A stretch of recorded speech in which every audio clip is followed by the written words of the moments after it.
This All meeting is right. being All recorded. right. Okay, so guys, Okay, so off guys, muna off natin muna yung natin yung ating ating microphone kasi baka mag-echo tayo. Wait, okay, wait, sorry. Let me just mute everyone. Later on, I will be giving you a chance to unmute yourself. Okay, but everyone again, good afternoon or good evening or good morning. Depende kung nasaan po kayo all around the world. And by the way, we are live in our Facebook page for today, day one lang. So, are you all excited to start learning as a virtual assistant? Can I see some thumbs up if you are all ready and excited? Ayan. Okay, can you also comment or use our chat box kung taga saan po kayo? Okay? Where are you coming from? Are you from Cebu, Manila? Ayan, taga saan po tayo? Ayan, I am seeing we have from Pampanga, Manila, Tarlac, Davao, Cebu. So I'm also from Cebu. We have from UAE. Meron din tayong from Lipa, Batangas, Davao, Misamis. All right. Now, I also want to ask, what is the main reason kung bakit nag-virtual assistant kayo? Okay? Bakit nyo gustong matuto ng VA? Okay? Ifuga, wow, that's nice. Extra income, correct. Proudly from Ilocos but currently here in Qatar. Stability, may pa-caps lock talaga si Edwina. Ayan. Extra income. Of course, guys, wag na tayong magplastikan dito. We all know and the main reason talaga kung bakit tayo nag-VA because alam natin na kapag VA daw, 6 digits earner automatically. Okay, ayan. Meron din tayo dito kasi mama buwan ako na hindi ako makabalik ng work. Okay, that's nice. And meron din dito na gusto nilang mag-work from home. Correct. Unemployed from Middle East. Wala pong work hope na makapag-apply as VA. Okay, I totally get you guys. We have the same sentiments. Okay, ganyan din talaga ako dati. That's the main reason why I really wanted to work as a virtual assistant. First is because gusto ko na nasa bahay na lang ako right now or I want to focus full-time na nasa bahay na lang ako. And of course, hindi na kinakaya yung sahod ko yung mga bills, di ba? Sino nakaka-relate dito? Yung sahod natin is napupunta lang talaga sa mga bills. Sino dito ang mga guilty? Ayan. Okay, we have a lot.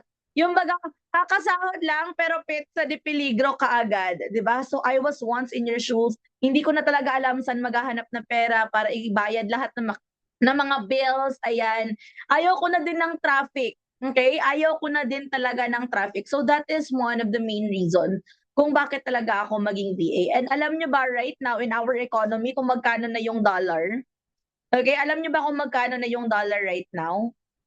Umabot na siya ng 63 pesos per conversion. Yes, I know that is sad, but as a virtual assistant, natutuwa po tayo niyan, okay?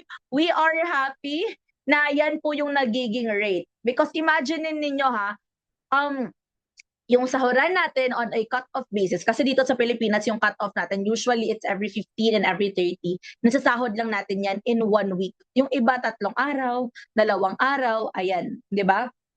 So that is why the economy is really, really very interested when it comes to virtual assistant. And another thing is that everyone can be a VA.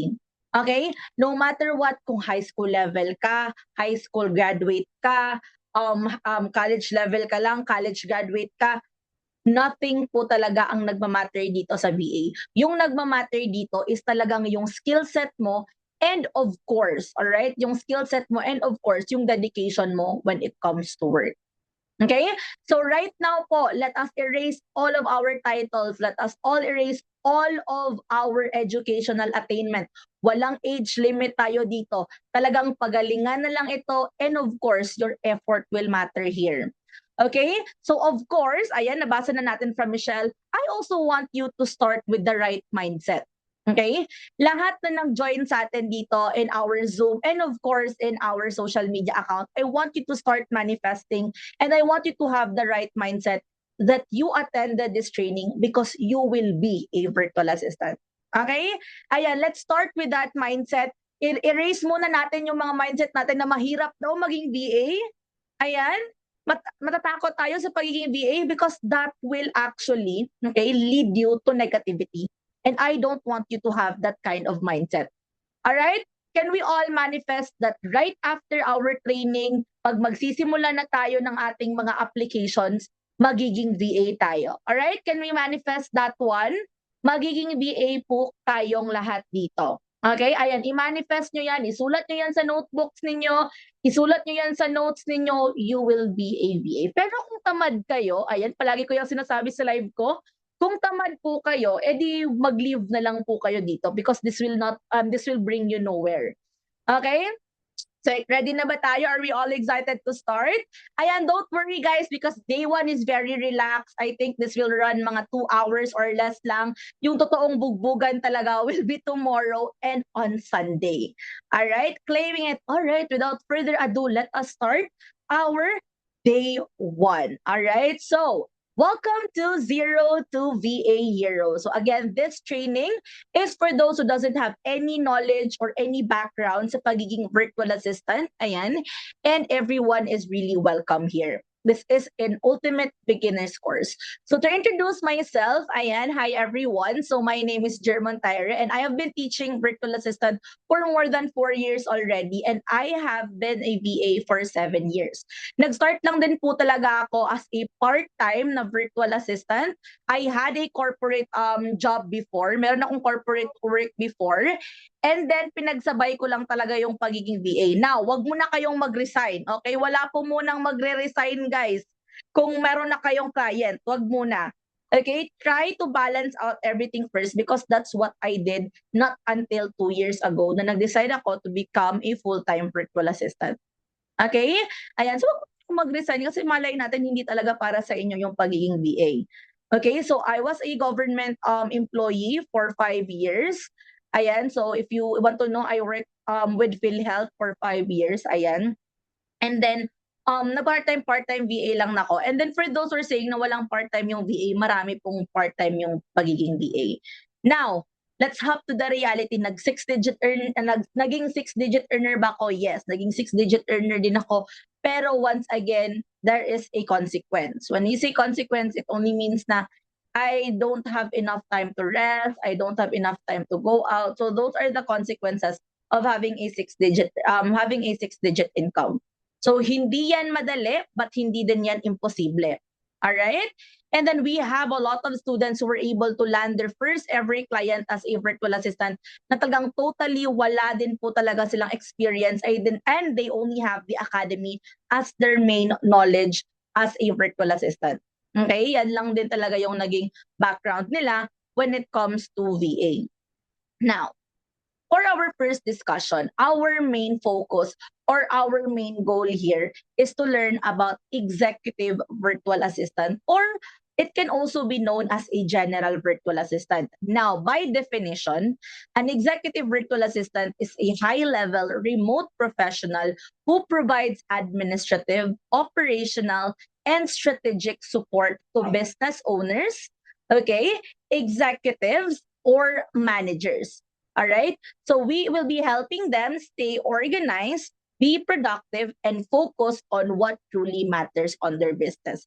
Now, if I may ask, what is the goal kung bakit nagbe-business yung mga tao? All right? What is the main goal kung bakit nagbe-business yung mga tao? Yes, you will be having a copy of the recording later on. Profit. Okay, to earn money.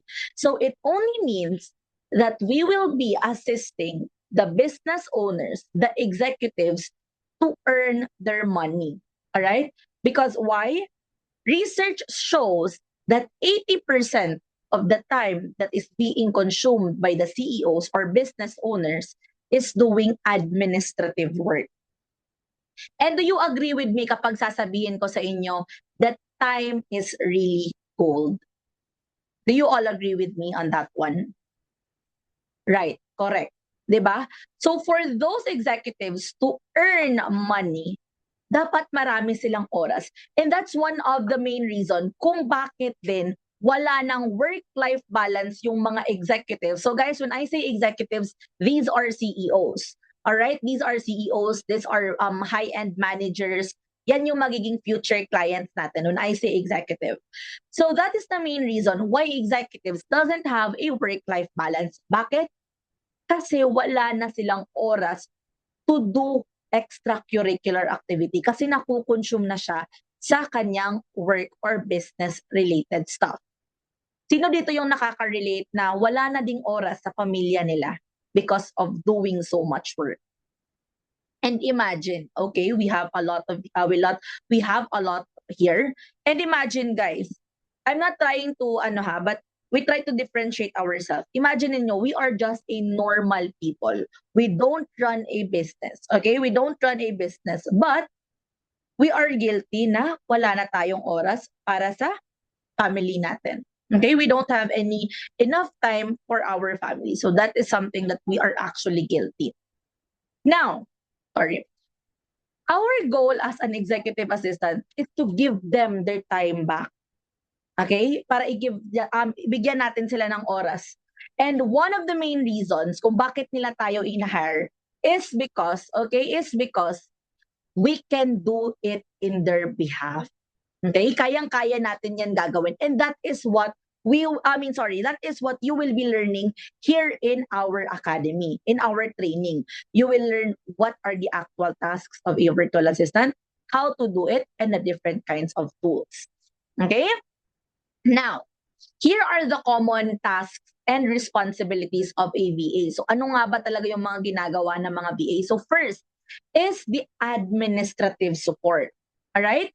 I think tayo lahat may mga ginagawa po tayo mga administrative works. Okay? First is we have calendar management, scheduling, reminders, and travel arrangement. And that's one thing that we will be doing as an executive virtual assistant. Next is we have the communication management. So when we say communication management, we are the one in charge to responding emails, screening calls, and drafting emails as well. All right? So ibig sabihin yan, instead of our client checking out this email, tayo na yung mag-check so that our client will have ample of time. All right? We will be discussing more of that one in our inbox management. Next is we also have the project coordination. So inside a company, there are different kinds of departments. Can you please let me know ano yung mga different departments ng isang company? Okay, can you comment down below, or can you retailing, payroll, correct, HR, marketing, accounting, HR admin, correct. Okay? So those are the different departments of a company. Now, come to think of it, how much time will it consume to our client if our client will be attending to a meeting per department? Okay? So for example, mag-a-attend siya ng meeting sa accounting, mag-a-attend siya ng meeting sa operations, sa IT, sa HR, sa purchasing, ayan, sa payroll pa lang po time consuming na, correct. So that will actually take, let's say for example, if we will be iaano natin siya in one whole day, mako-consume yung entire 8 hours niya. Okay? Or correct from Lorenzo, a day would not be enough to cover all of the meetings. And take note, in a meeting, hindi naman po talaga importante lahat. Not all are the main focus. So that is where we will enter. Okay? As an executive assistant, we will be the one attending to different meetings and tayo na yung magre-report sa client natin. Okay, client, yung report coming from the HR department is ganito. Nagpo-process na sila sa bonus. Sa accounting naman, they will be approving the the proposal or the budget that is being asked. Now for the admin works naman, eto na naman. So instead of attending one by one, we will be presenting to our client yung 100% ready and consolidated. And of course, yun na din yung mga important. Okay? Now, baka ma-stress kayo, Coach, napakahirap naman talaga niyan gawin. No. Okay? Actually, may mga AIs na tayo. 'Di ba? Sino dito yung hindi kilala yung AI? Ayan, mag-one-on-one tayo niyan kapag hindi nyo alam ano yung AI. Okay, so an AI will be there to help us and to make sure that our work will be easier. Okay? And don't worry because yes po, we are allowed to work with an AI. Okay? Pwedeng-pwede po talaga tayong mag-work gamit ng AI. Okay, so that is what it means with tracking deliverables and following up with teams or clients. So guys, were you able to picture out kung how much time ang nasa-save ni client instead of attending those meetings one by one versus ang EA yung mag-a-attend sa kanya and si EA na lang yung magde-deliver sa kanya ng kanyang mga important stuff or important points of the meeting. Okay? Ayan, very good. So that is what we are being paid off. That's what we are being paid for. All right, next, document managing. So when we say document managing or document management, dito na po yung sinasabi ko na mag-create tayo ng consolidated report, mag-organize tayo ng files, and of course, preparing meeting notes. And I will be sharing with you later on yung organizing files then as the start of our common tools na ginagamit as a VA. Okay? Now, strategic support. When we say strategic support, we are in charge of our own workflow. Always remember this word, workflow. Now, coach, ano yung workflow? So when we say workflow, this is actually the way we work. Okay? Ayan. Everyone is entitled for their own workflow. I have my own workflow. Janice has her own workflow. Leslie has her own workflow. Nakadepende yan. Bakit? It depends on how comfortable we are working and how comfortable we are with the different techniques that we will use. Okay, for example, the workflow that I actually follow or use is a traditional pen and paper. May mga nagpe-pen and paper pa ba dito? Ako kasi nagpe-pen and paper pa rin ako. Okay, nagpe-pen and paper pa rin ako. Like sinusulat ko, for example, meron akong mga deadlines.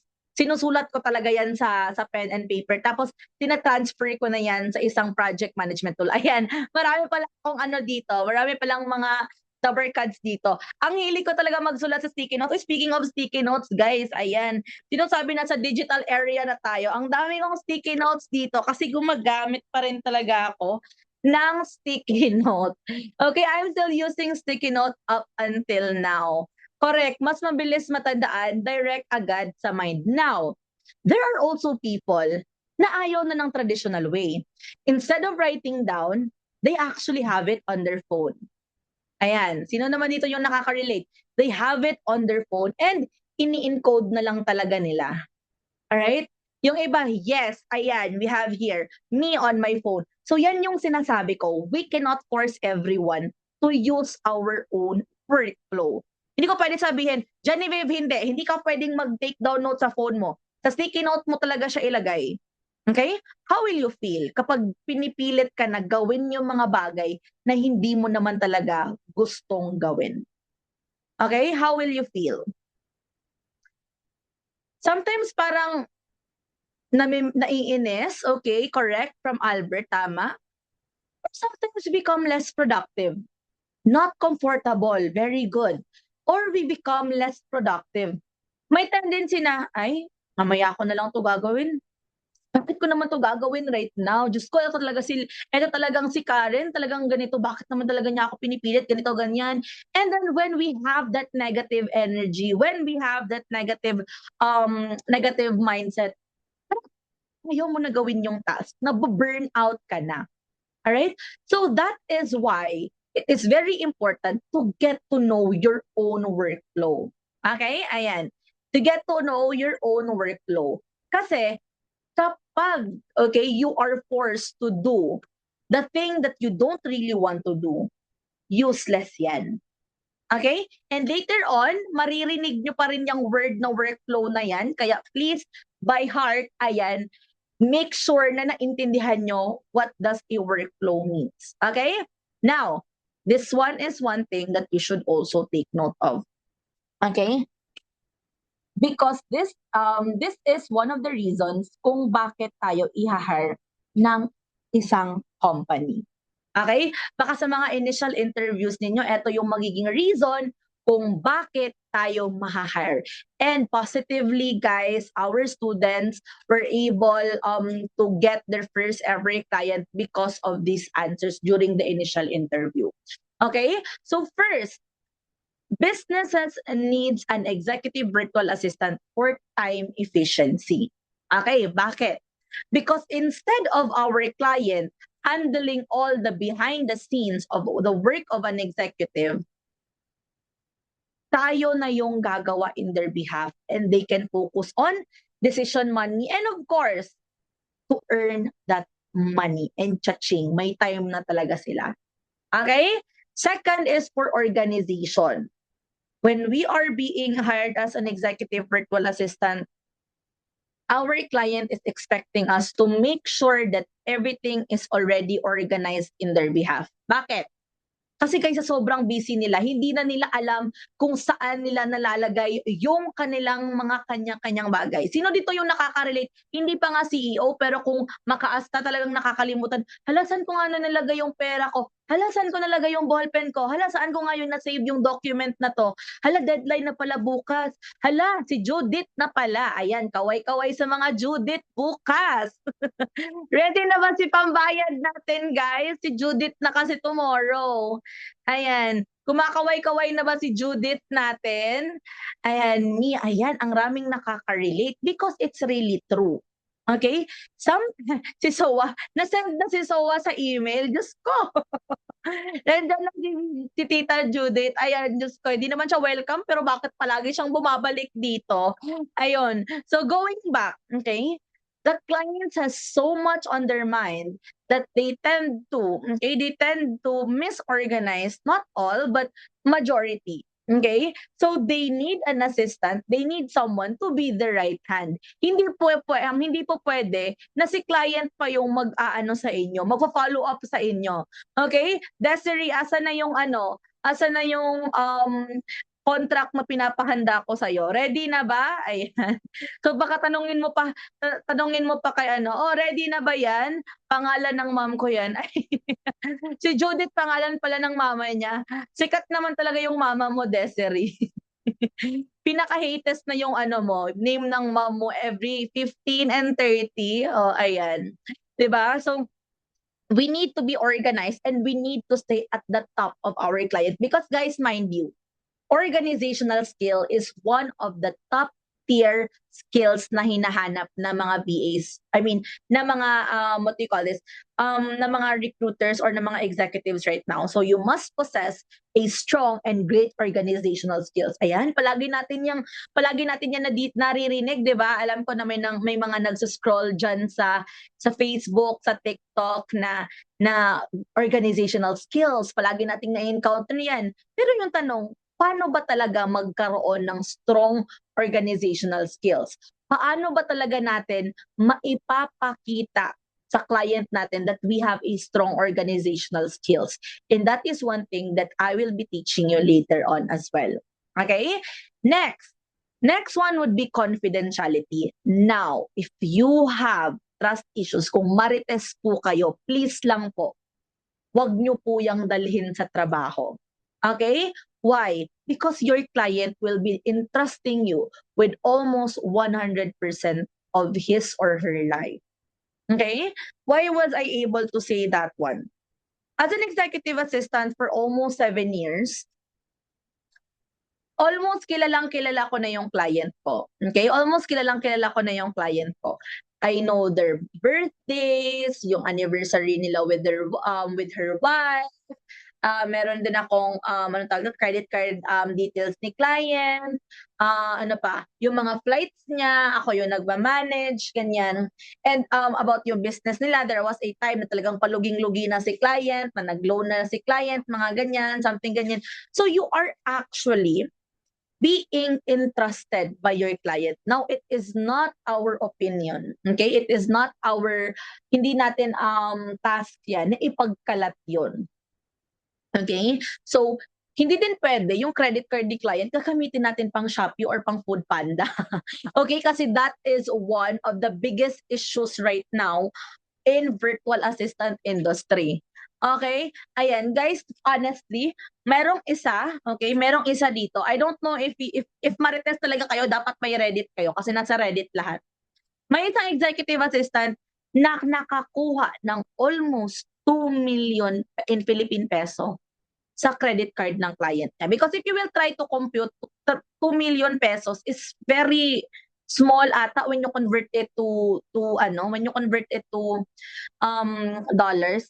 Kasi hindi nga lang one-time transaction. Those are chop transactions or tigi-tiging transactions yan. Ayan. So, yun na yung naging issue, alright? Yun na yung naging issue with virtual assistant right now. Kasi honestly, binibigay nila talaga yung mga credit card details nila. So, nag-food panda siya, nag-check-in siya ng hotel, nag-shopping daw siya, ayan, di ba? So, grabe, so I want to, guys, that's one thing that you really you really shouldn't do. Okay, why? Alam nyo ba that executive assistant was earning $20 per hour? That is way, way, way up or higher than the typical na EA. 'Di ba? So imagine niyo, sinayangan niya yung hourly niya just to have that 2 million. I mean, malaki yung 2 million, let's be honest. Okay? Malaki yung 2 million. Pero right now, alam nyo ba, almost banned siya on all online platform. Then yung CEO daw is taking actions nasa kasi UK kasi yon. So taking actions na hindi na siya ma-hire, like ma-red flag na daw siya. I don't know kung anong ginawa, basta hindi na talaga siya magkakaroon ng client. So nasira yung kanyang entire integrity, kanyang identity. So that's one thing that you should never do. Why? Once the trust is broken, it's very hard to get it back. 'Di ba? Yan yung mga linyahan ng mga babae na pinagloloko ng mga lalaki. Or to be fair, ayan, yan yung mga linyahan ng mga lalaki na niloloko ng mga babae. Okay, para fair tayo dito, okay? Hindi tayo racist dito, guys. So to be fair lang, 'di ba? But in a serious note, kung niloko na kayo ng mga jowa ninyo, do you think you still have, okay, let's have this scenario. Kung yung jowa ninyo is nakaanak or nakabuntis or nabuntis tapos hindi ikaw yung ama or hindi ikaw yung nagdadala tao, will you still give that trust to that person? Kahit na let's say for example, 10 years na kayo, 15 years na kayo, 20 years na kayo, 'di ba? It's a big no. Definitely a no, no, no. So how much more on this kind of transaction? Kaya wag gawin niyo na po talaga lahat. Wag lang talaga lokohin yung client ninyo. Okay? Ayan. So if ever makati yung mga kamay ninyo, mangutang na lang po talaga kayo. Kaysa kunin niyo yung credit card ni client ninyo, it's a big no-no. Alright? Ayan. Because guys, clients are very generous as well. Kung napipil nilang talagang magaling ka, ayan, they will be more than happy to give what is really anong yung best para sa inyo. Okay? Next one or last one is partnership. Okay? So when we say partnership, we want to help our executives. So we align ourselves as a partner or as a business partner. Why? If you will think of yourself as a normal executive assistant, you will only be an order taker. Okay? Take note of this one. We don't want to become an order taker. Now, how will you help? How will this make you, okay, stand out during an interview? Why we should hire you besides those other candidates out there? So you should be able to answer it like this. I position myself as a partner and not an order taker. Okay? Kasi kapag once we position ourselves as a partner, iniisip natin yung company na yon as if it is ours. Alright? And then, yung goal natin, if we have a company, is again, go back to the first question that I asked. We want to make the business grow so that it will earn more. Pero kung order taker ka lang, mag-aantay ka lang talaga na, "Oh, Karen, gawin mo 'to. Mary Grace, do this. Mary Grace, do that." Okay? That's actually one thing na talagang nakaka-drain. Kasi taga-antay ka lang ng ano, para ka lang talagang yaya, pero once you position yourself as the partner of an executive, you will try to discover, you will try to picture out yourself. Ano pa ba yung pwede kong magawa to improve the business? What are the sides of a business na parang kailangan pa talagang i-improve? Did you get the main difference between a regular executive assistant and a partner? All right, we have a yes here. So that is how we should think. Not just an ordinary executive assistant, but as a partner. Pero guys, take note, business partner and hindi po ipa-partner si client na jojowain. Okay? Alam po natin na medyo may mga gwagwapo talaga at magaganda po yung mga clients natin. Ay, ang dami ko po yung pala reels na akalain mo na AI. Diyos ko, ang dami kong mga client na talagang gano'n na parang, ito na ata yung sagot ng kahirapan. Eto na yung mga AFAM na matagal ko nang inaantay. Diyos ko, baka mali po yung trabaho na pinasukan natin, 'di ba? Huwag po nating jowain yung mga clients natin, mga me, ayan. Naghahanap pala kayo ng AFAM, so baka hindi po talaga tamang ano 'to, hindi tamang training, hindi tamang, job opportunity yung napasukan ninyo, baka dun kayo puwede sa dating sites. Okay, kasi alam nyo ba, okay, marami din talagang mga love stories na yung CEO is na-in-love sa kanyang EA. Kaklase ko nakabingwit ng client jackpot, oh, 'di ba? Okay, habibi, come to Dubai. Ayan lang, yun lang talaga, 'di ba? So, I mean, okey naman, pero guys, yun lang yung goal natin. Our goal, yung goal natin is magkaroon po tayo ng corporate work. Okay, hindi po makabingwit ng ano, bonus, tama, ayan. Thank you, Hazel, for that one. Bonus na lang yun. So again, galingan natin sa work at kapag single si client natin, magkaka-bonus tayo. Oh, 'di ba? So magiging PR ka na sa US of A. Alas Cindy Cinco pa, welcome to the golden gates. Welcome to the golden gates of heaven. Oh, 'di ba? Ayun, so paldong-paldo. Hindi ka na nasa $5 to $10 per hour, baka entire sahod pa talaga ni client mabigay na talaga sa'yo. Okay. So, wag muna tayong mag-shift ng ano guys, ng goal. Focus muna tayo sa pagiging executive virtual assistant. Okay? So, these are one of the main 'pag masarap hoy, ano yung masarap, Galaxy A50, mag-rename ka nga. Napaka-ano, what do you call this, nakakagana, ayaw niyo ng umabsent kapag ano, ang gwagwapo at saka ang gaganda ng mga ka-meetings ninyo, 'di ba? Yung meeting is 6:30 pa, hala andun na sa Zoom meeting 5 PM pa lang. Ay Diyos ko, ewan ko sa inyo 'pag kalokohan, 'pag nagko-Q&A ako guys, baka wala na talagang maging active dito sa ano, sa chat box, ayan. Yung mga active ngayon, watch out kayo later guys ha, ayan. Tatanungin ko po kayo. Okay, so do you have any questions here in the common tasks and responsibilities, as well as why businesses needs an executive virtual assistant, or are we all clear here? Okay, are we all good and clear here? Let me see a thumbs up. Okay, very good. Now, we all know, in fact, that once we say virtual assistant, okay? Eto din kasi yung one of the common misunderstanding once we say virtual assistant is nalilito sila. Okay, let's just focus. Nalilito sila between freelancing and virtual assistant. Akala nila automatically kapag virtual assistant ka na, freelancer ka na kaagad. Okay? Well, that is not the case. If you are a virtual assistant, I mean, sorry, when we say virtual assistant, it is a type of industry. Okay? So what are different types of industry? Meron tayong BPO industry, meron tayong medical industry, we also have the law firms, mga ganyan. Ano pa yung mga different types of industry? Meron din tayong mga ano pa ba yung mga different kinds of industry natin? E-commerce.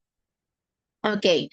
Ayan. So virtual assistant is a type of industry. Now, when we say freelancing, it is a what they call this is it is a way of working or type of setup kung paano ka mag-work. So there are two different setups when it comes to working or type of working under virtual assistant. So one is we have direct client or freelancing. Okay? The second one is agency. Now, bakit ko to pinapakita sa inyo? I want to teach you or I want to give you a clarity kung ano yung pwede nyong pasukan once you will start as a virtual assistant. Because again, you have the freedom to choose if mag-agency ba kayo or magda-direct client or mag-freelancer. Okay? So now, let us run through this one. So when we say freelancing, it is more on an independent contractor. Okay? Ikaw na yung bahala sa mga contracts mo, ikaw yung maghahanap ng client, kung magkano yung rate mo, and your schedule. But when we go with agency, isa yung company. Okay? You will be under a company wherein sila na yung mag-a-assign sa inyo ng client, sila na yung magbibigay sa inyo ng contract, and naka-fix rate lang kayo. Okay? Ayan. So, when you work with an agency also, you are part of a team. So I'm not sure kung meron ba tayong mga nanggaling sa BPO dito. And if ever meron, I think you are very familiar with this one na you will be under a team kung saan meron kayong mga OM, meron kayong team leader. Ayan, ano pa yung I haven't tried BPO kasi so I'm not very sure, but based on what I know, yan yun. Okay? But with freelancing or direct client, mag-isa ka lang talaga. Supposedly. Why? Supposedly because you are under our academy. Okay? Hindi po kami hihingi ng cut sa inyo. Wala po kaming hihingin sa inyo, guys. Pero if you have any questions, meron kayong coach, hindi ko alam kung paano to gawin. Coach, may clarity lang sana ako. As much as alam ko kung paano siya gawin, I think my 7 years of experience will suffice naman to answer your questions. Then I will still be helping you. Yan yung sinasabi ko sa inyo that you will get a lifetime coaching. Okay? So again, para na kayong hindi nag-freelance if ever na mag-freelance kayo. Because again, you have our community to help you and support you as well. Okay? Ayan. And then for the control and flexibility, very high dito when you work with when you work as a freelancer. Why? You get to choose your client, kung ilang oras ka lang magtatrabaho, and of course, kung magkano yung rate mo. Now, if you will be asking me, Coach, how much po yung starting rate ng isang virtual assistant, yung pinaka-minimum na pwede mong i-charge sa client mo is nasa $3 to $5 per hour. Okay, that is the minimum rate that you can ask your client. But again, if you are able to pitch yourself into a higher rate, then feel free to do it.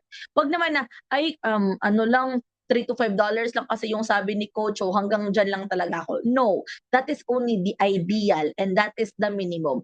Do not rate yourself lower than $3 per hour. Okay? Kapag may nag-o-offer sa inyo ng contract basis or monthly basis, i-compute mo siya. How many hours per week will you be working? How many hours per month will you be working? I-divide mo siya kung magkano yung rate mo and it should not go lower than $3. Okay? Now, in an agency, napaka-limited lang talaga. Okay? Why?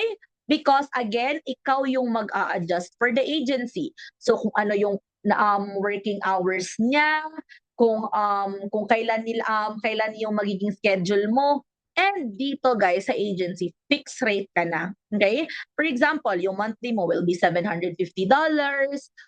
No matter may mga overtime, mga ganyan, or sometimes naman in Philippine peso. Okay, na Philippine peso, nakadepende din yan. Sometimes may mga 40, may mga 50, ayan. So nakadepende talaga siya. How about day of salary, Coach? What do you mean day of salary? What do you mean day of salary? Ayan. So, nakadepende din talaga yan. But again, limited lang talaga yung flexibility and control mo when it comes to agency. Now, for income potential, kapag mag-freelance kayo or kapag ano tawag nito, kapag mag-VA kayo with a direct client, napakalaki ng potential income mo. Why? Under an agency, okay? Under an agency, you are only entitled to have one client and nasa pirmahan nyo yan with their contract. Kapag what do you call this? Kapag caught ka nila that you are serving multiple clients, your contract with them will end. That's violating the rules. Okay? So that's one thing na you should take note of. But in freelancing, you can have more than one client. Okay? Another thing here in agency is that may cut yung salary nyo talaga. For example, yung binabayaran ni client sa agency mo is $2,000, pero yung sahod mo lang is nasa $850, $800, mga ganyan lang.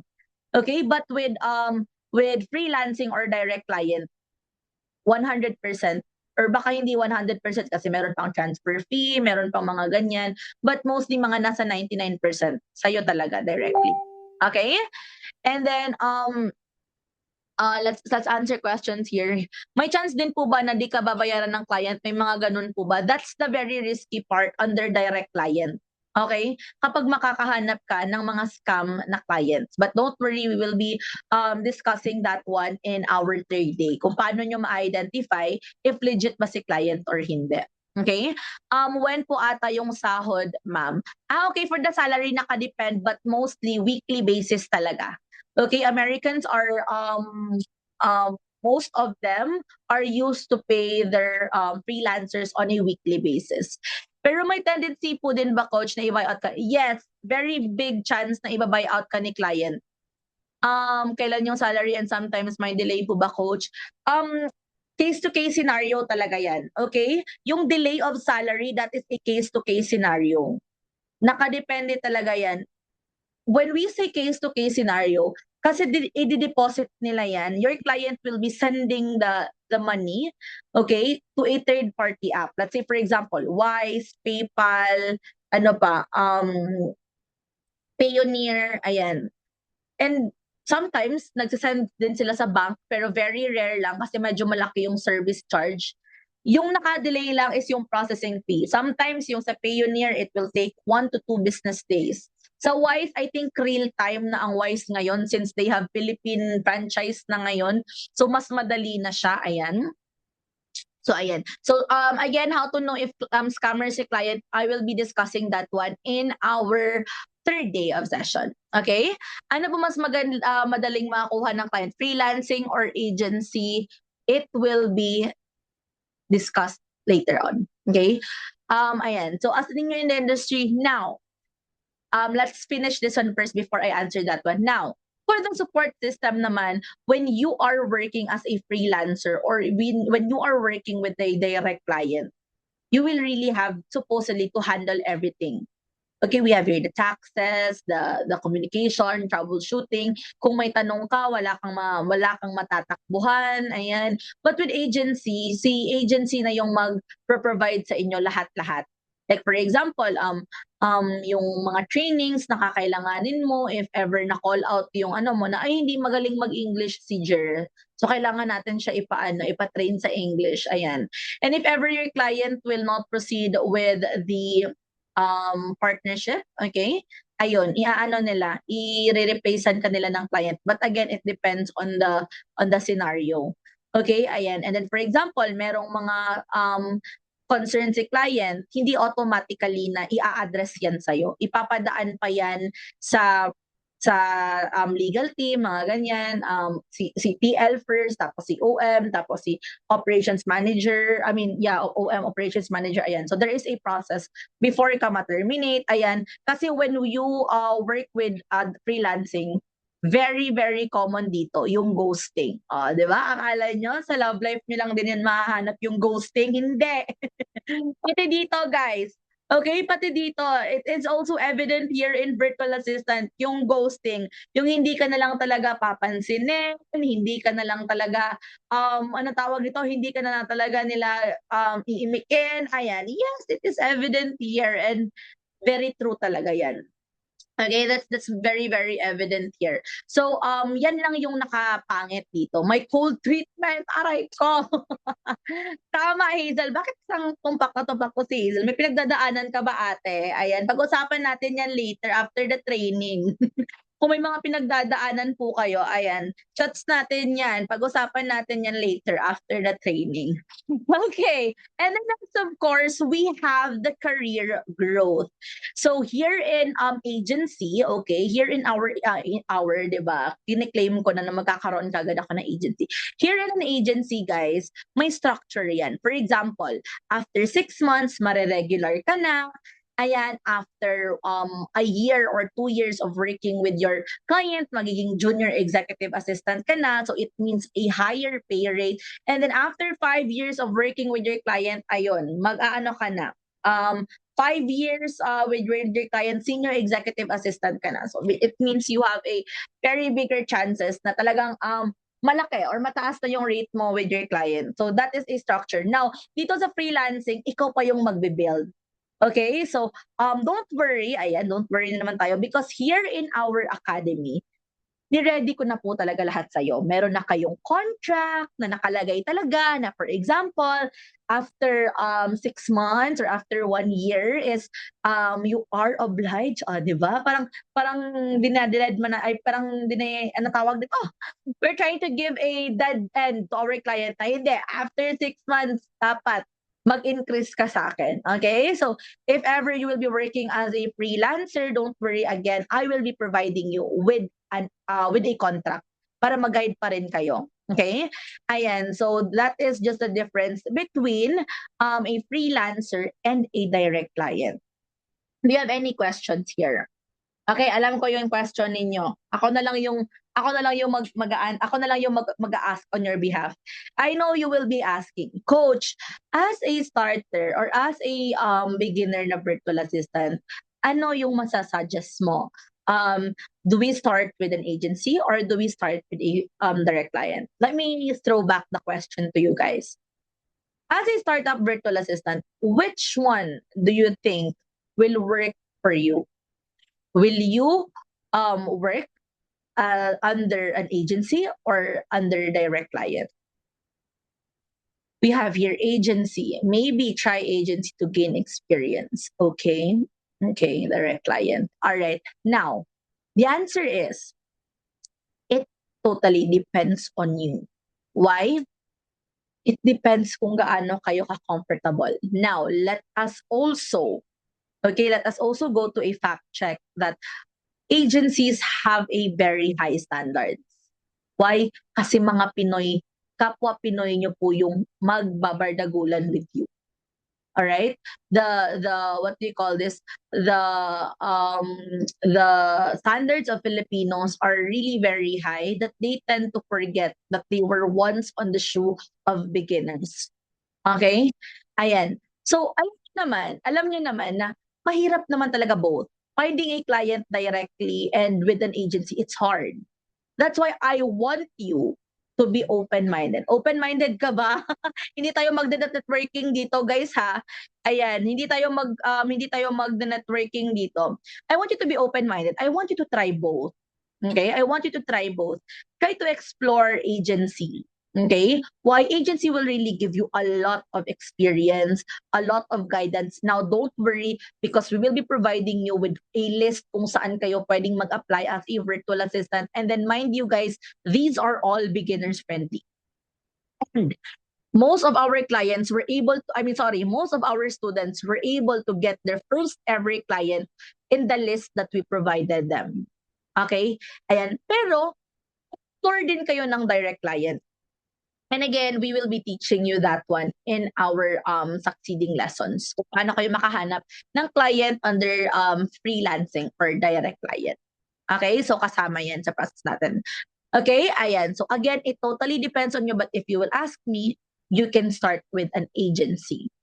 Okay? Because under an agency, marami kayong makukuha dito. And there are a lot of agencies that's accepting beginners. Pero guys, this is one thing that I will be guaranteeing you here. If you will just take this training seriously, okay, kapag siseryosohin nyo lang talaga tong training, kahit na wala pa kayong experience, okay, sorry, kahit wala pa kayong experience, you will be very competitive to the point na para na kayong merong mga experience. Okay? Because you will be learning almost everything here in our training, the foundations. So, day one is boring. Ako na po talaga yung magsasabi sa inyo, day one is boring because kailangan nyo din tong malaman tong lahat ng bagay na to. Alright? So, wait lang. Pwede po ba part-time sa agency? Yes, yes. I was under an agency, okay, as a part-timer before. May mga agency, yung main goal kasi ng other agency, lalong-lalo na kapag international agency is they are running for what do you call this? They are paying they are hiring executive assistants or VAs kasi may cut yan sila. Okay? Just like what I told you earlier, $2,000 yung hinihingi nila sa client, pero yung mabibigay lang sa VA is mga nasa 700, 800, mga ganyan. Okay? Start of learning po, day one. Anong no? Wala kang natutunan, Michelle? Pwede po bang part-time sa agency? Yes, again, pwede. Okay? So, let's have our first break, guys. Ayan, magbabayo and water break lang ako. I will see you exactly 7:15. Okay? I'll see you 7:50. Okay. Hindi pala siya nag-agree na boring daw yung day one. Alright, thank you. So guys, mag-stocks muna kayo. Ayan, and then we will proceed with the second half of our discussion. Balik tayo 7:15. I'll see you guys. Ayan.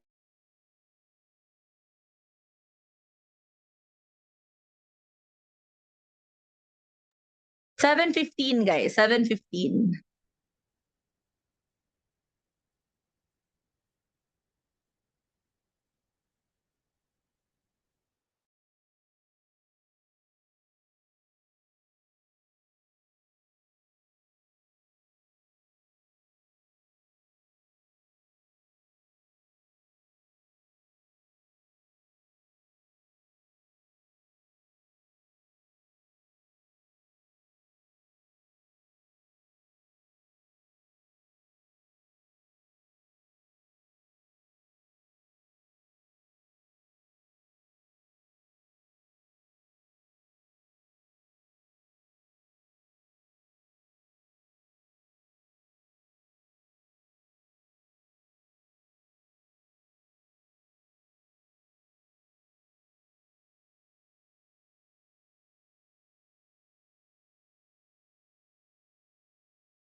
Okay, so we're back. Ayan. So nakakuha na ba kayo ng tubig? Ayan, huwag kayong mag-alala guys.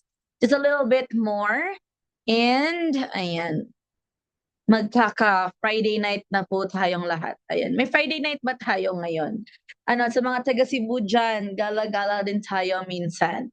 Okay, now, okay, I'm showing you a picture here in our screen. Can you please share with me what comes into your mind nung nakita nyo yung picture na to? Okay, guys, huwag kayong mahiya. Diyos ko, 100 plus lang nga tayo ngayon. Alam nyo ba, our batches before nasa 300, ayan, yung napaka-active nila. Ngayon ang ano lang talaga, napaka-kaunti lang ng mga active people. Okay, ayan, let's go. Huwag nang mahiya. Kasi bawal mahiya yung mga BAs, dapat kapalmoks. Okay, may mga skills, may mga questions, self-reflection. Wow! Parang si Lorenzo nakasali na to sa training namin before. Okay, so correct. This is actually a question, all right, this is actually a question about what are we really good at. Okay, so ayan, nakikita niyo dyan sa ating picture, we are trying to figure out kung saan talaga tayo magaling or what are we really good at. Now, were you able, first time lang pala, ayan, but that's okay. Now, were you able to ask this to your question? I mean, were you able to ask this question to yourself before? Okay, what are you good at? Saan ako magaling? Ayan, napapaisip. Yes, okay. So, ayan. Okay, we have here a yes. Yes, napapaisip. Oh, okay. Time management, organized, and detail-oriented. Well, that's nice. Okay, that's nice. It only shows that you are actually very curious. But alam nyo ba, that this might sound, pero this is very important. This is one of the steps that will really help you in the future na ma-identify kung ano ba talaga yung gusto mong gawin in the future. Okay? Nung bata pa tayo, kapag tinatanong mo talaga tayo ng mga friends or we even ask this to those younger people, ano yung course na kukunin mo paglaki mo?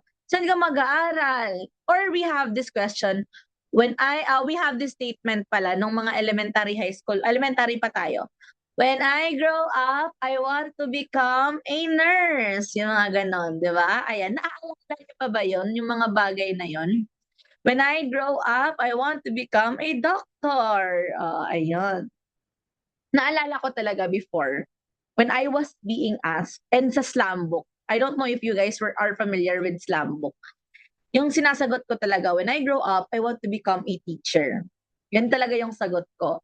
And I'm happy kasi na-achieve ko pa rin siya ngayon.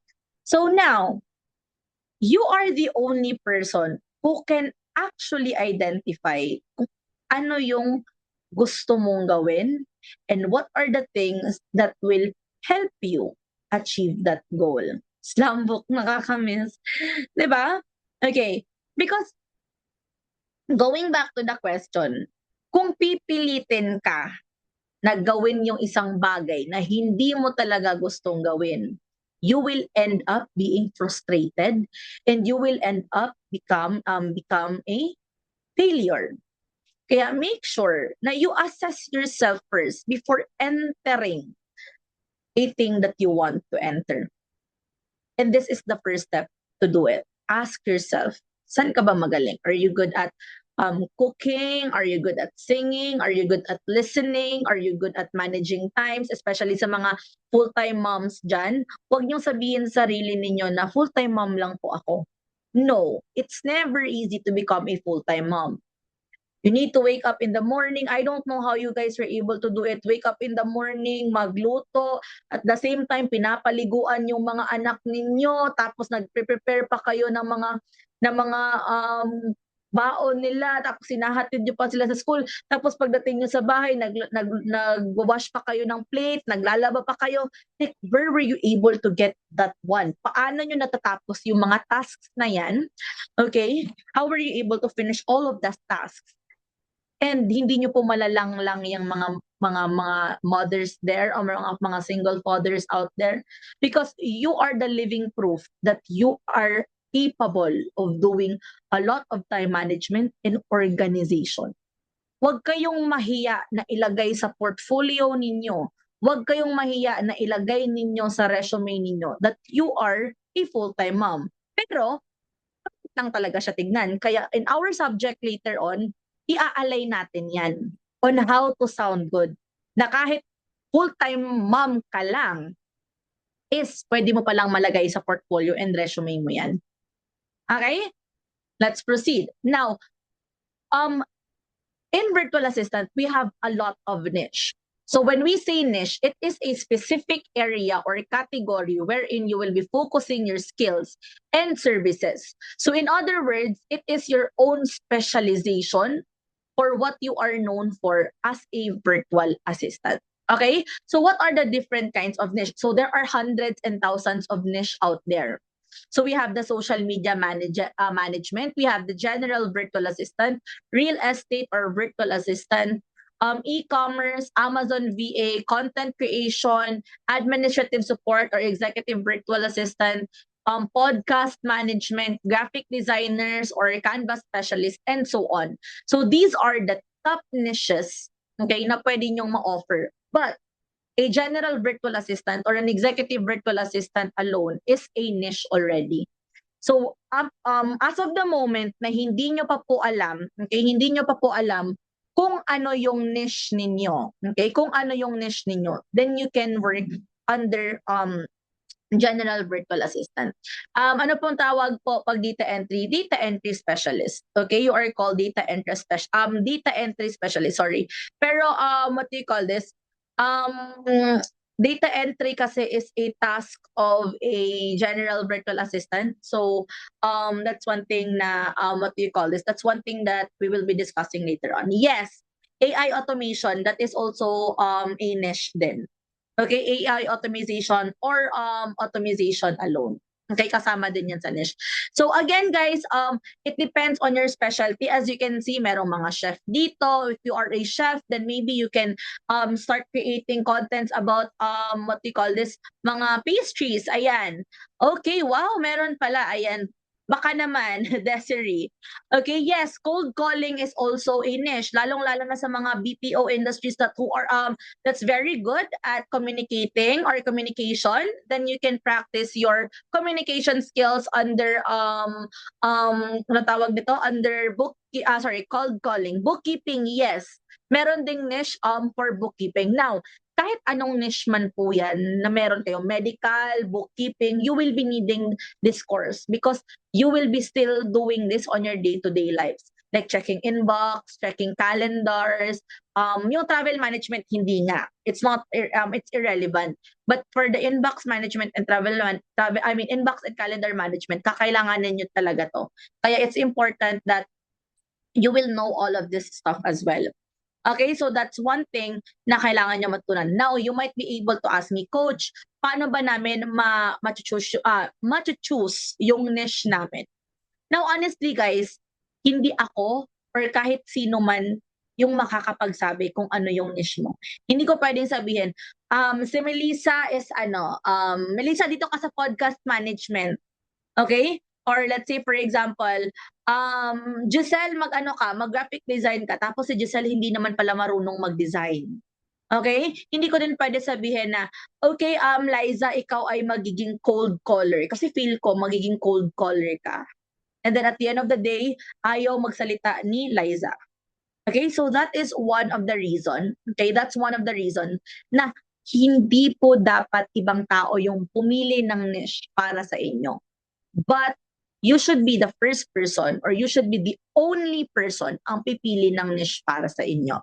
Ano po yung podcast management? So, podcast management is kayo yung makikinig ng mga podcast and ira-run nyo yan sa AI para to make sure that everything is approved by the community standards, mga ganyan. Kumbaga, di ba, mayroon ng mga nagpo-podcast ngayon.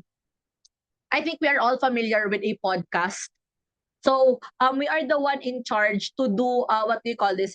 We are the one in charge to make sure, okay, na nagfa-follow sa community standards yung podcast, walang cut yung podcast. Kumbaga ikaw yung mag-edit ng I mean hindi ikaw yung mag-edit, ikaw yung magre-review, ikaw yung mag-schedule kung saan siya ipo-post, kung kailan siya ipo-post. That's one thing that you will be doing sa podcast management.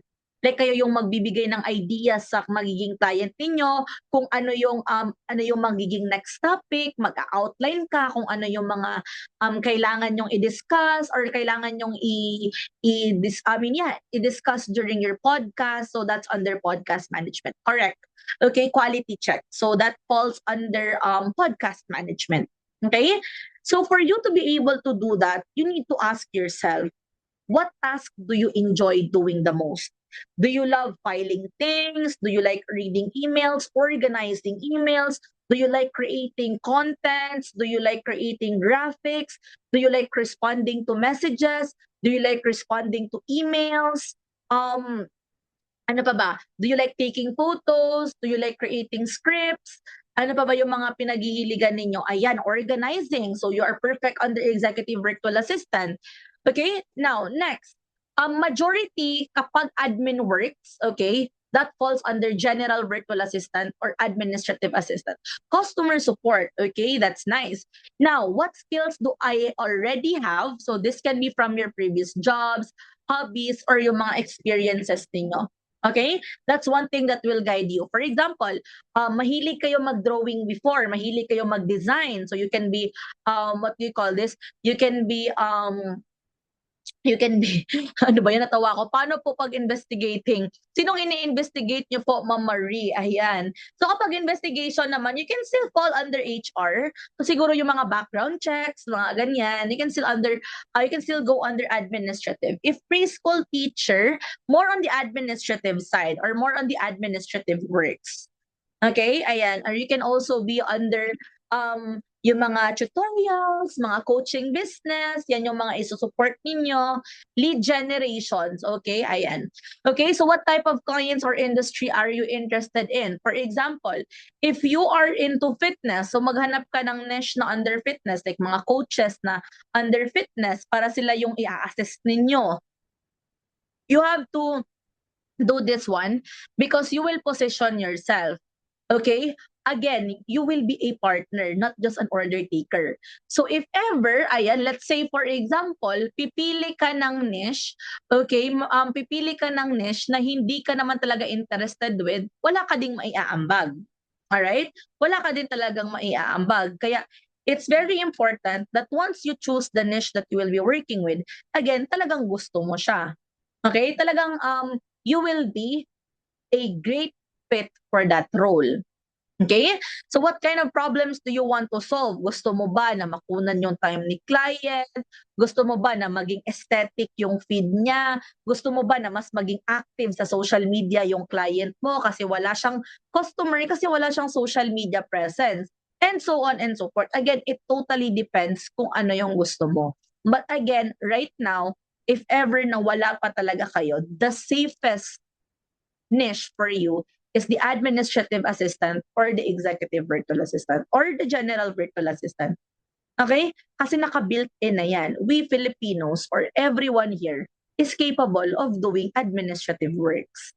And sa mga assignments pa na ibibigay ko, guys, it is near impossible na talagang hindi kayo matututo kung paano gumawa ng mga admin works. Okay? Okay, do we have any questions here?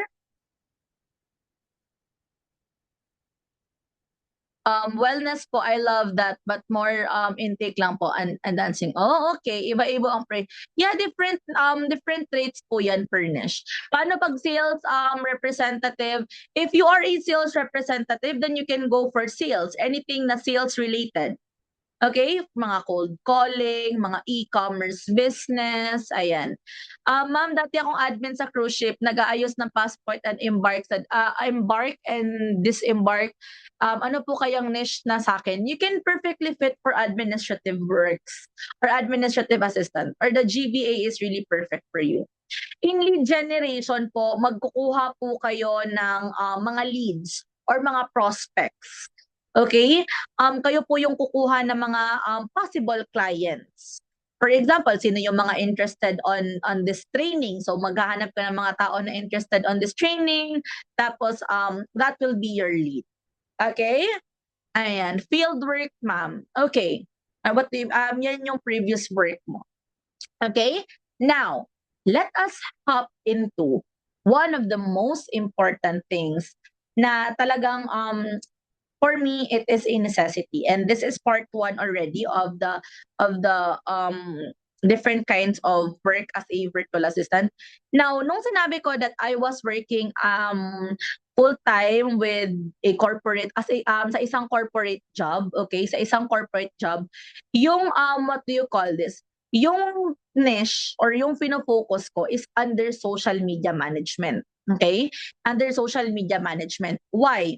Because under social media management kasi, you are in control with your time. May mga deliverables ka nga lang. Alright? You have a lot of deliverables when we speak about what do you call this? When we speak about social media managers. Okay? Pero ang nakaganda lang din dito, okay, ang nakaganda lang din dito sa social media manager is you just need to make sure that you were able to finish your tasks. No time tracker, no fixed time. And why will I discuss this one? Now, guys, I will only be discussing about the overview. Okay? Why? Because kahit na executive virtual assistant kayo or general virtual assistant kayo, you will be sometimes given a task to your client. Okay? Sometimes you'll be given a task to your client na mag-manage, wait lang, sorry, ang sakit na ng mata ko. To be given, okay, you will be given a task to your client to manage their social media account as well. Okay? So, ibig sabihin yan, kahit na GVA kayo, mabibigyan din kayo sometimes ng trabaho to do or handle their social media page. Now, most of the cases, if you know how to manage social media, mataas din yung rate na ibibigay ni client sa inyo. Alright? Client will be giving you more rates. Kaya I think it is really important to let you know, okay? To let you know na anong tawag nito? The basic of a social media management. Now, okay, if you want to learn more or have a focus training, we have an upcoming training or about in-depth of social media management purely for the GVA students. Coach, bakit sa GVA students mo lang siya in-offer? Because we will be offering or we will be choosing 5 interns, okay? We will be having an internship for social media management. Okay, and again, this is a different training. This is not a GVA training. Okay, so more details on that one after we discuss this one. Again, because this is only exclusive for GVA. Okay, ayan, para lang to sa mga GBA students namin. So this is a different training, guys. But ayan. So if ever you're interested, or Rhea, can we just share the details now para while we are still discussing, maybe people will be interested to register. So again, for GBA students, it will only be 499 yung aming SMM training. Okay, it's only 499 for our SMM training. Take note, we will be taking 5 interns. Now, the 5 interns will really go through the process, application, interview, and you will be given you will be given an actual account na talagang ima-manage ninyo, createan nyo siya ng content. In our training here right now, again, this is just an overview, but in our SMM training, it will be an in-depth with the templates, with how to really create the content, mga ganyan. Okay, Rhea will be giving the details later on. ES primary teacher. Kung teacher ka, again, everyone is really welcome to become a general virtual assistant. Okay, ayan. So now, as a social media manager, we have 3 different tasks or foundational tasks na kung tinatawag. Okay? First is to create a content, schedule and post the content. Okay, and lastly, the analytics. Okay, lastly, the analytics. So those are the three, all right?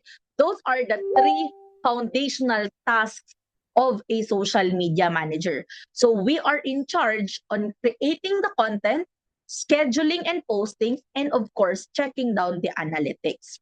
Okay? Now, let us hop into the first actual task of a social media manager, which is creating a content. Now, coach, paano ba kami gumawa ng isang content? Parang medyo mahirap ata gumawa ng isang content, coach. Now, again, with the help of AI, okay, with the help of AI, it is very easy to create, okay, very easy to create a content. All you have to do is go to ChatGPT, ayan, okay, go to ChatGPT and ask ChatGPT to create a content for you or for your client. For example, okay, I have a coaching business and I teach, okay, aspiring VA. Sorry guys, naka-long nails kasi ako. And I teach aspiring VA. Okay? Create a 1 week content. Ano ba yan? Ang arte kasi, tignan nyo ang haba ng nails ko, hindi na ako makaka-type. Create a 1 week content for me. Ayan ha, this is a no-brainer prompt. All right? No-brainer prompt talaga. When I say no-brainer prompt, I mean no-brainer prompt. Kung sa Bisaya pa guys, tinapulan. Tinapulan. Tapulan is lazy. Okay? So tinapulan siya na na prompt. I did not use a very complicated kasi when we do prompting, okay, it should always be very specific. So this is just a lazy prompt and when I click enter, okay, ayan, meron na akong content kaagad na pwede kong gamitin. So we have here day 1 on a Monday. Gagawa ka ng topic, 3 signs that you're ready to become a VA. Hook, still wondering if ever it works for you, talking points, blah, blah, blah, blah, blah, blah. And eto yung magiging caption mo. Coach, paano yan, coach? Hindi ako marunong gumawa ng content. I mean, hindi ako marunong mag-design or mag-graphic or gumawa ng graphic. Very easy. I-copy mo tong content na to and then ask ChatGPT, create, sorry guys, a graphic for this content. And then, i-paste mo yung content na ginawa ni ChatGPT. Okay? Ayan. So, makikita nyo na gumawa na siya ng graphics. Well, now, again, take note guys ha, this is just a no-brainer. Okay? Pinapakita ko lang talaga sa inyo. So it should mean, dapat dito, talagang pinag-iisipan nyo yung prompt na yan. And again, it will be further discussed in our SMM training. So let's just wait for this picture to be done. Okay, antayin lang natin na matapos tong picture na to. And then, okay, then I'll be showing later. Given na dapat may alam ka sa social media, is it okay not to prioritize ang social manager? What do you mean? Sorry, Jubilin, na nalito ako sa question mo. Given na dapat may alam ka sa social media, again guys, ano lang naman to, optional lang naman siya. Okay, ayan. Wow, so we already have a content. Now, tell me kung hindi mo pa talaga siya kayang gawin. Okay, and then i-save mo lang yan. Okay, i-save mo lang yan. And then the next foundational, okay, again, we have the next foundational task of a VA is we have the scheduling or posting. So yung gagawin natin for scheduling and posting is that we go to Meta Business Suite. So this is what we use to manage our clients' Facebook and Instagram. Okay, so once we will be scheduling or posting, so punta ka lang dito sa planner. Okay, we have planner here. And then, okay, and then click create post. Okay, andito sa taas, create post. And then after that one, i-add mo lang yung image. Okay, we have add image and video. Yung ginawa nyo earlier, asan na yun? Yeah. Ayan, we have it here. And then for the caption, coach, ano yung ika-caption ko? Balik ka lang doon sa ChatGPT mo. And then you have the caption here. Ika-copy mo lang yan with the hashtags. And then paste it here. Okay? So you already have your own content. Okay? Yung first foundational task is to create a content. Check. Second one is to schedule or post the content. Check. Now, I will not be uploading this talaga ha, since this is irrelevant to my what do you call this? This is irrelevant to my what do you call this? This is irrelevant to my niche. So I'll just cancel this one. Ayan. For the third one, okay, for the third one na important na tasks natin is to make sure to give a report. Now, dito natin makikita yan sa ating insights. You just go to insights, ayan, eto, and this is what you will be seeing. Ano yung performance ng page mo from May 1 to 28. So the total views of my page is 14K. That is 19% higher than last month. For the interactions, it is 28.6% higher than last month. For the visit naman, medyo mababa lang siya dito. And then for the follows also, we only have 60 new followers, which is lower than 45.5% lower than last month.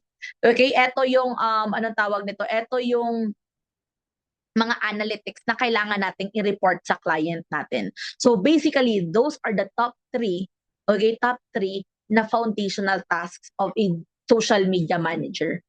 Okay? Pero again, there are a lot of behind the scenes also in creating the content, scheduling the content, and yan yung focus on on social media management. Alright, may specific training po ba for GBA data entry to know more? That is what we'll be discussing tomorrow. Okay, yan yung main topic natin for tomorrow.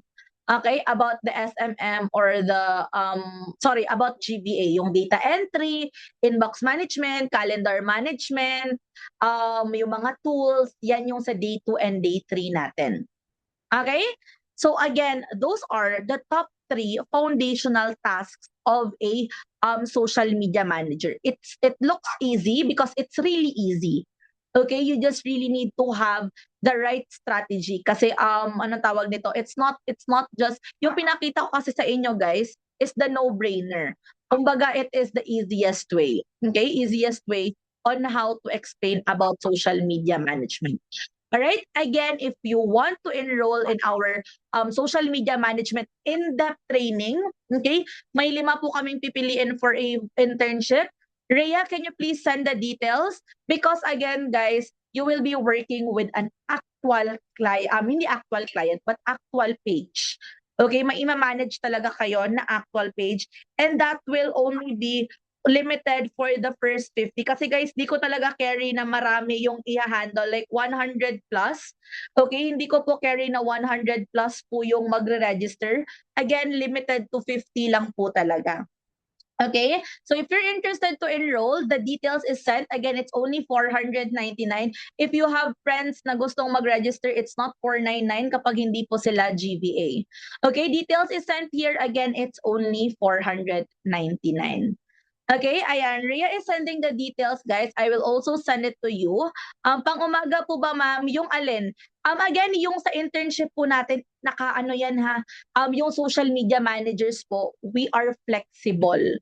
Okay, when we say flexible, hindi wala tayong fixed time compared to general virtual assistant. Kasi yung general virtual assistant, may time talaga yan. Fixed talaga yung time. But yung social media managers, okay, when we say social media managers, they can have flexible time as long as natapos yung deliverables. For example, sasabihin ko, okay, Marie, gumawa ka ng 7 content gumawa ka ng 7 content for our, what do you call this? For our social media account. Okay? So, kung matapos mo yung task mo on a Sunday, na-approve na siya lahat ni client, wala ka nang gagawin.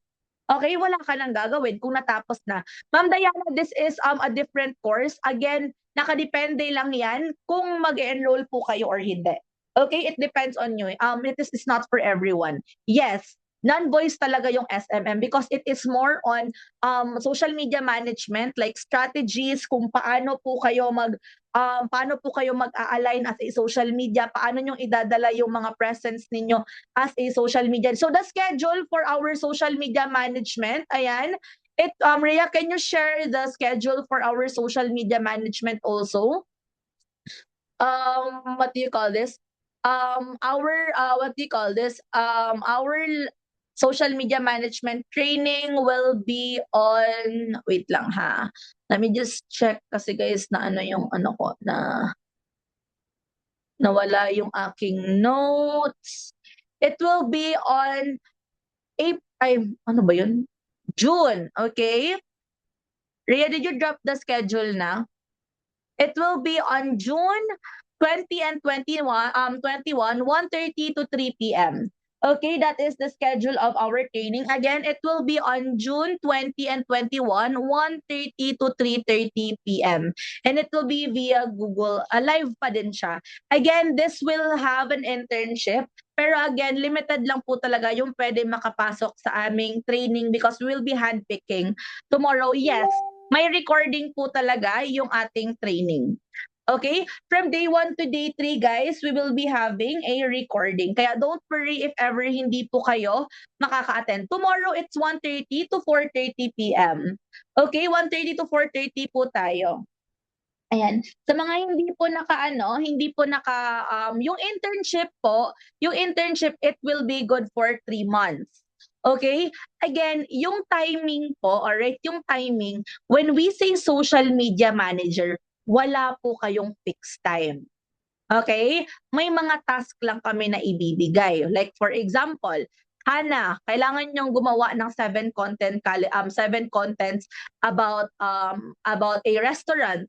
So kung matapos na ni Hana yung 7 contents niya in one day, na-approve ni client lahat, walang revision, wala na siyang gagawin.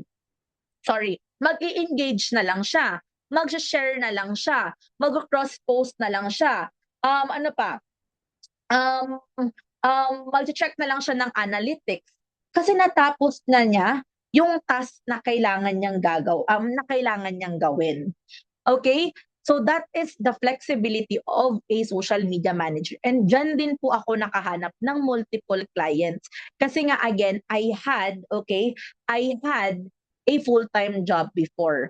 So what I did was I offered social media management training together with, an executive virtual assistant work like the inbox management, calendar management, and travel management. Yung niche ko ngayon is social media management with executive virtual assistant with social media management handle. Walang sweldo kapag internship po. No sweldo yung internship or kumbaga yung parang OJT. Okay, so that's what I do. I am managing a client with anong tawag nito? With a social media, ayan, na nasa real estate industry. So yun yung sinusupport ko, like I post the contents about them. Ano pong schedule, coach, pag nasa internship na? Again, walang schedule yung internship. It has 3 months of internship. So again, kung natapos mo na yung mga tasks mo during that time, okay, then gagawa ka na lang ng mga reports, ng mga analytics. Okay, regarding the replay, I will be sharing with you in advance your portal.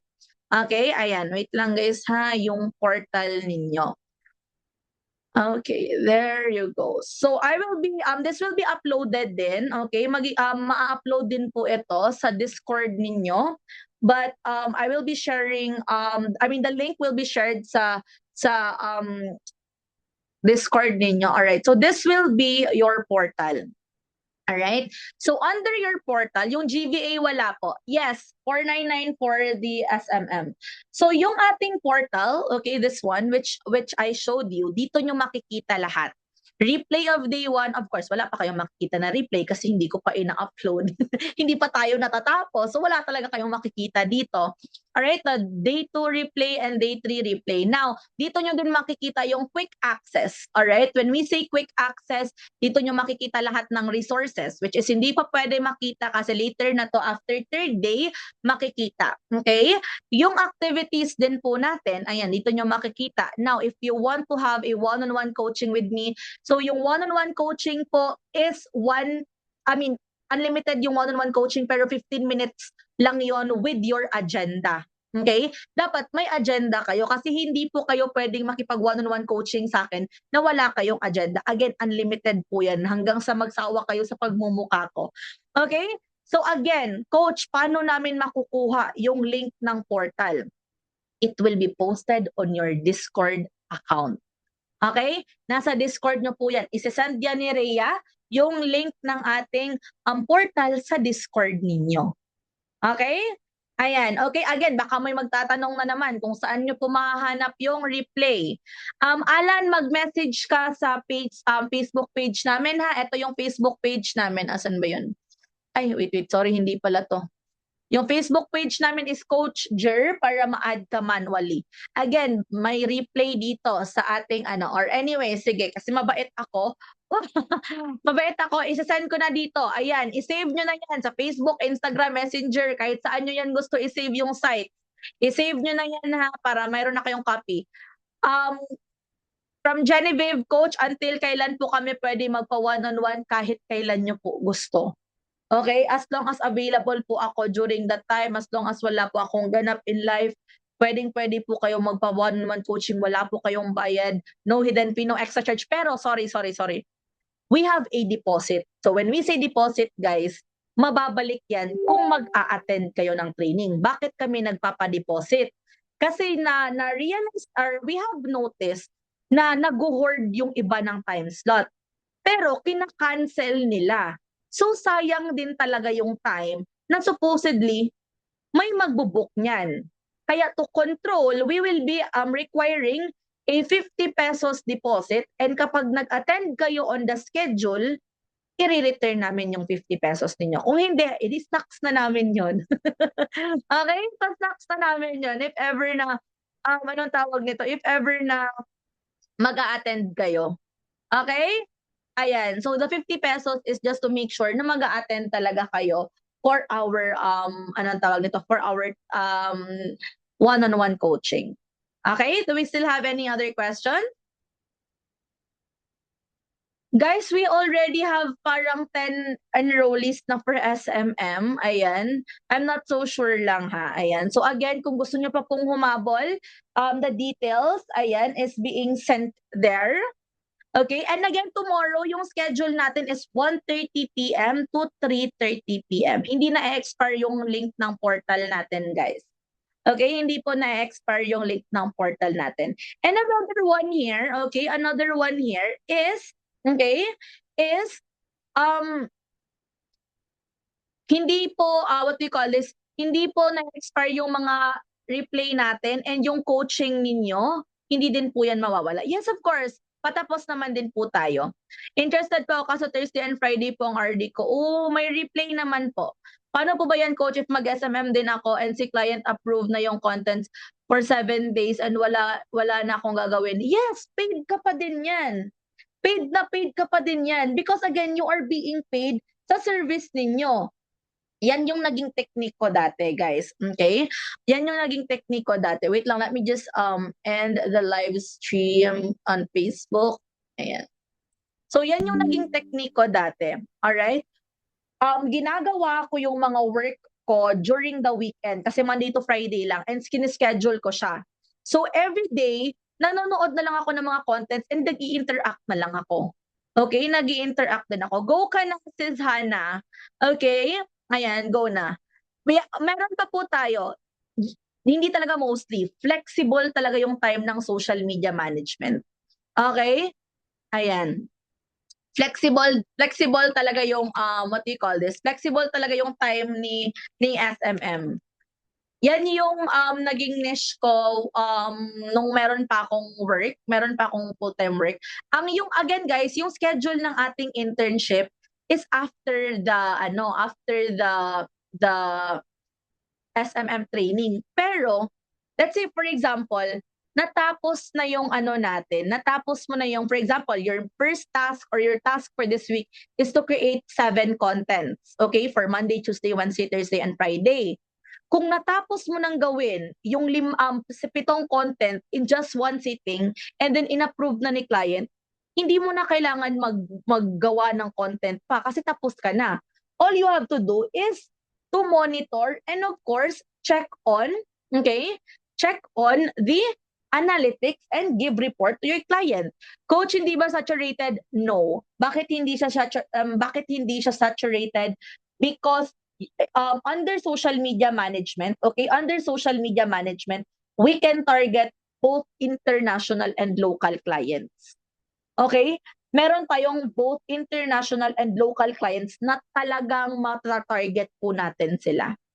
Yes, of course. Pwedeng-pwede po talaga. You can watch the replay of the social media management training din. And again, guys, gamitin nyo yung one-on-one coaching ninyo. Okay? Any other questions? Any other questions? Tomorrow, we will be discussing the tools, the tools that you should be using as a virtual assistant. And we will be discussing data entry, inbox management, calendar management, and travel management. Again, tomorrow magdi-discuss tayo ng tools, basic data entry, inbox management, calendar management, and travel management. So, yun na yung sinasabi ko sa inyo guys na bakbaka na talaga tomorrow. Today is just the overview kasi hindi ko din naman talaga pwedeng hindi i-discuss yung overview. Sa SMM, it's 499. Okay? 499 yung SMM. So, can I request guys, let's open our cameras. Ayan, kasi ang daming nag-off cam guys. Si Ma'am Bethel lang talaga yung naka-on cam in our entire training. Thank you, Ma'am Bethel.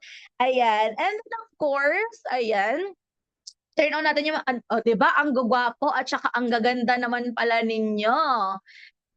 Walang mag-aano dito ha, mag-hunting ng mga students. Diyos mio, baka maging dating site pa yung training natin. Baka may update na lang na nagkatuluyan si at saka si Ayan, okay. So everyone, in 3, 2, 1, smile. Okay, that's page 1. Wait lang, kasi may 3 pages po tayo. Ayan, wait lang guys. Okay, our page 2. 3, 2, 1, smile. Okay, and last but not the least, ayan. Page 3 natin, smile. Okay, again, thank you so much for those who joined our 3-day live training. I hope na kahit medyo boring yung first day natin, may natutunan po talaga tayo. And kung may natutunan po tayo today, mas marami po kayong matutunan tomorrow. Kaya tomorrow, guys, magdala kayo ng coffee, magdala kayo ng mga snacks kasi talagang magdudugo kayo. Joke lang, ayan.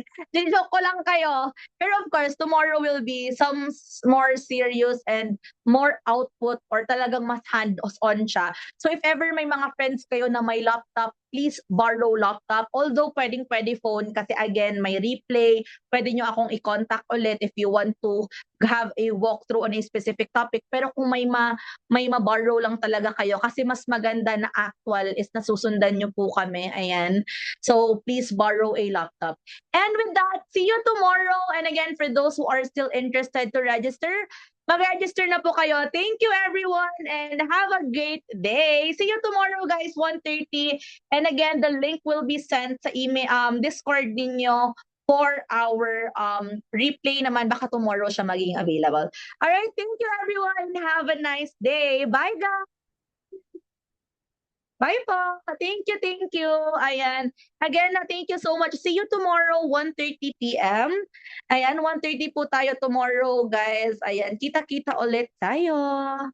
Bye-bye.